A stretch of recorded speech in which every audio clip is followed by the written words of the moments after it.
Sama-sama tayong magiging Sakaki!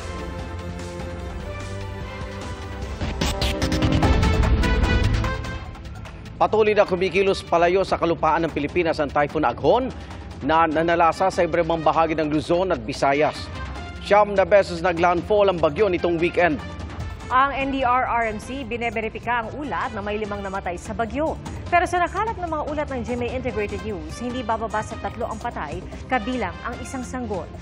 Ang latest forecast tungkol sa bagyo at ang pinsalang dulot nito, abangan mamaya. Iganunahin natin ang pinsala ng bagyong Aghon sa Quezon, kung saan di bababa sa 3 ang nasawi. Kabilang po dito ang sanggol na tinangay ng baha at ang 14 anyos na estudyanteng nasawi dahil sa bumagsak na puno. Mula sa Real, Quezon, saksi live, si Ian Cruz. Ian? Pia Igan, hanggang sa mga sandaling ito naman ay bigong makapaglayag ang mga roro at cargo vessel mula nga dito sa pantalan ng Real. Ang ilan nga sa kanila ay 4 na gabi nang nananatili dito.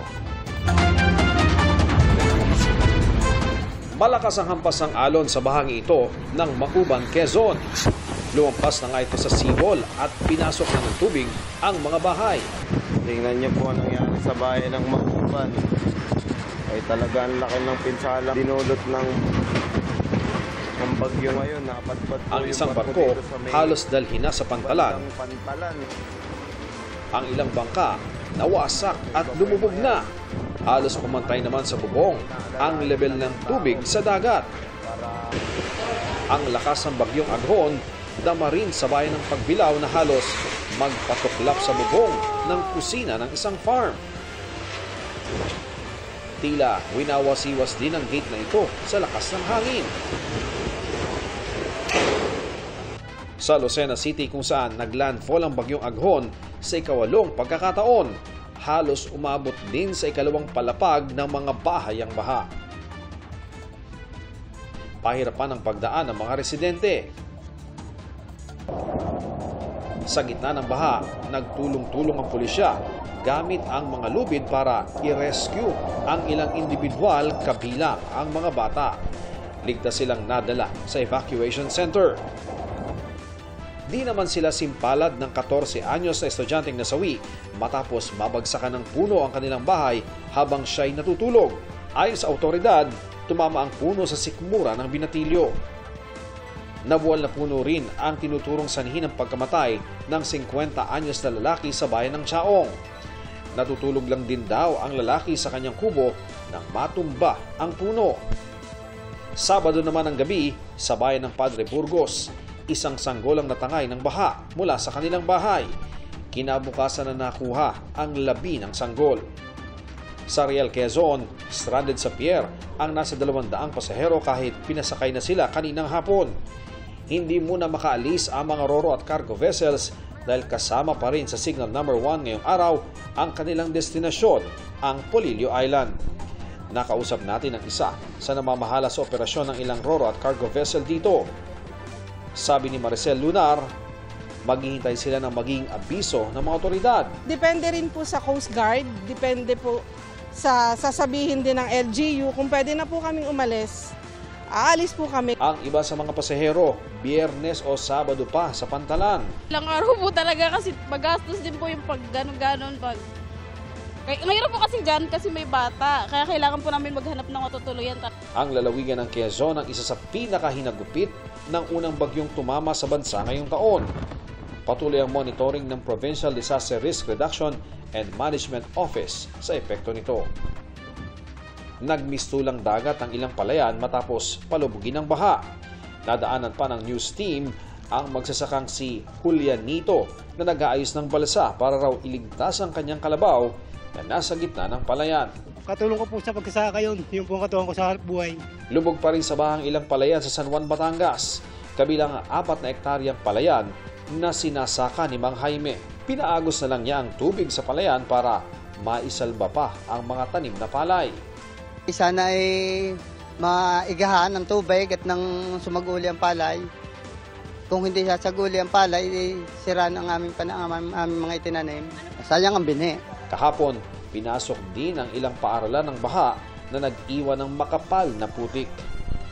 Dahil walang pasok ngayong araw, sinamantala ng mga guro at ilang mag-aaral ang paglilinis.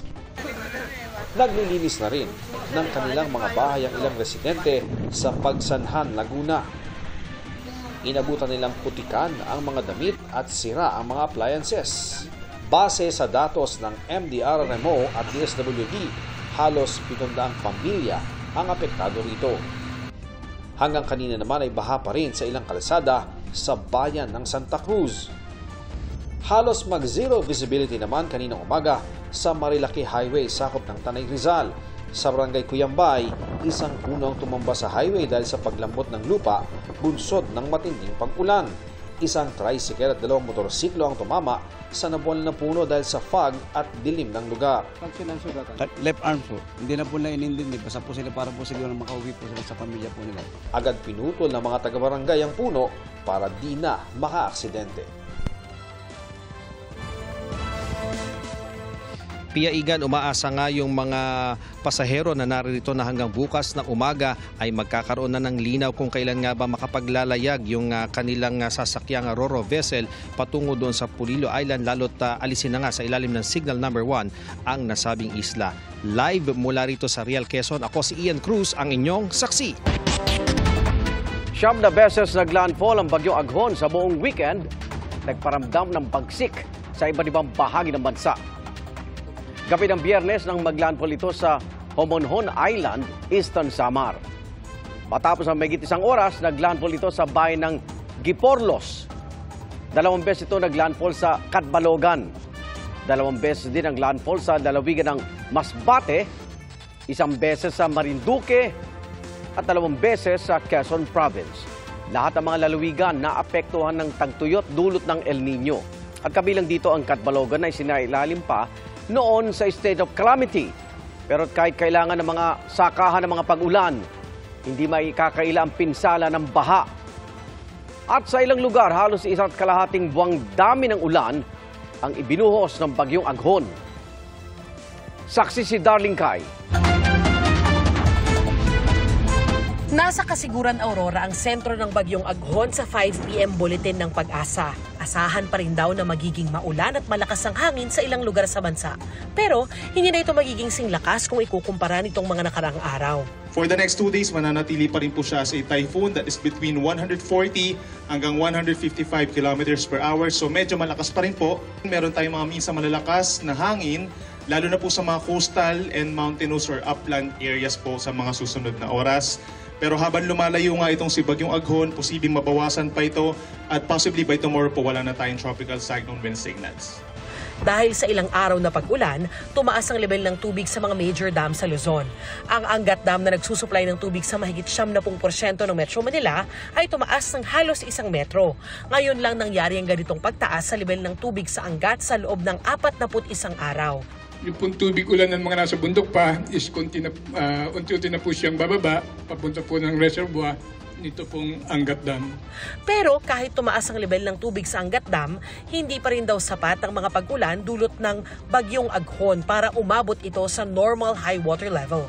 Kakailanganin pa raw ng mas maraming ulan para umabot sa normal high water level ng mga dam sa bansa. Sabi ng Pag-asa, maraming ulan ang ibinagsak ng Bagyong Aghon sa ilang lugar sa Pilipinas, gaya sa Quezon Province at Samar dahil doon nanatili ang sentro ng bagyo. Sa Tayabas, Quezon, bumuhos sa pagitan ng May 25 at May 26 ang 226.5 millimeters na ulan. Katumbas yan ng halos 1.5 buwan kumpara sa normal na natatanggap nila tuwing Mayo. Pero wala raw itong kinalaman sa nararanasang El Nino. Actually, yung surrounding areas po ng Quezon talagang sobrang dami ng ulan simply because doon nagstay po for a while itong bagyo natin. Wala naman po nag-influence yung El Nino regarding po doon. Sa kabila rin ng bagyo, 27 lugar ang nakaranas ng Danger Level Heat Index. Extreme danger pa nga sa Giwan Eastern Samar na nag-54 degrees Celsius. 55 degrees Celsius ang naitala roon kahapon ayon sa Pag-asa. 52 degrees Celsius ang taya bukas. So far kasi pag ganitong mga panahon, mataas yung moisture content, kaya mataas din yung humidity, yun yung nagpapatulak po para tumaas din yung ating mga heat indices. Para sa GMA Integrated News, ako si Darlene Kai, ang inyong saksi. Alamin naman natin ang latest sa Manila North Port. Hindi po maitago ng ilang pasahero ang kanilang pagkadismaya dahil noong weekend pa sila stranded sa Pantalan. At ang isa hindi na raw aabot sa graduation ng kanyang anak. Nagbabalik live si Darlene Kai. Darlene? Pia, tuloy na yung biyahe dito sa Manila Northport Passenger Terminal ngayong araw, pero mahigit 1,000 pasahero pa rin yung stranded dito. Dismayado yung mga nakausap namin dahil hindi daw agad sila inaabisuhan tungkol sa kanselasyon ng kanilang mga biyahe. Gumanda na ang panahon ngayong araw kaya pwede na uling bumiyahe ang mga barko mula rito sa Manila Northport. Marami sa mahigit 1,500 na pasaherong stranded dito ay nakabiyahe na. Pero mahigit 900 ang bukas pa makakaalis papunta sa Tagbilaran, Cebu, Zamboanga, Cagayan de Oro at Butuan. Nasa 120 naman daw ang mga pasaherong papunta sa Osamis at Bacolod ang dito muna sa waiting area sa labas dahil Miyerkules pa ang biyahe. Si Mary Jane galit na galit sa nangyari sa kanila. Noong Sabado pa sila nandito dahil Linggo ang orihinal na schedule ng kanilang biyahe. Pero dahil nga sa bagyo, Miyerkules pa siya makakaalis. High blood na talaga ako kasi kulang pa sa pera. Wala kaming makain. Ay, naku. Wala na tayong magawa. Buti kung may lana ako panghaplas lang, lilipad na lang ako doon. Hindi na raw siya aabot sa graduation ng anak bukas. Wala raw silang magawa kung hindi matulog dito sa waiting area dahil magastos kung babalik pa sila sa Muntinlupa.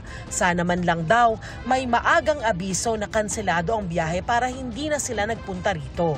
Wala na namang tawag na ganito ganyan. Pagdating namin dito, ha? Tapos ngayon, sabi nila may barko na naman daw, ganito ganyan, Cagayan. O bakit hindi kami na priority? Wala rin daw abiso kina Mariel na hindi tuloy ang biyahe ngayong araw pa Osamis. 2 araw tuloy matutulog dito ang kanyang senior citizen na ina at mga anak dahil malayo at magastos pa kung babalik sila sa Bulacan. Abala po eh. Abala po talaga. Lalo na po kanina, nahuli pa po kami dyan. Dahil po marami po kami karga. Tisin na lang po. Kaysa uwi pa po, abala na rin. Pinaalalahanan na ng pamunuan ng Philippine Ports Authority ang shipping companies na maging maagap sa pagbibigay ng ganitong klase ng impormasyon sa mga pasahero. Pero sabi kanina ng kinatawan ng Tugo, inaabisuhan naman daw nila agad ang mga pasahero sa pamamagitan ng text at sa kanilang official social media pages at website. Nauna nang sinabi ng PPA na asahan ang mga delay sa mga biyahe.